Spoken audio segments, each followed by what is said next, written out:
وَلَنَبْلُوَنَّكُم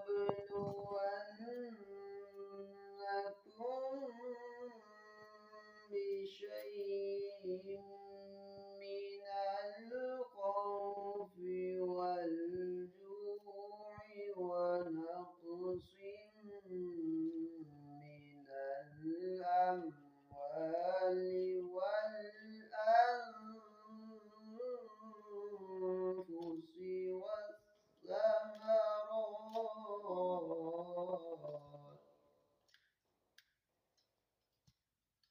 وَبَشِّرِ الصَّابِرِينَ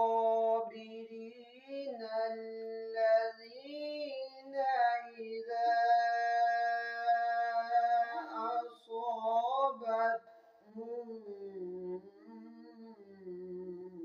مُّصِيبَةٌ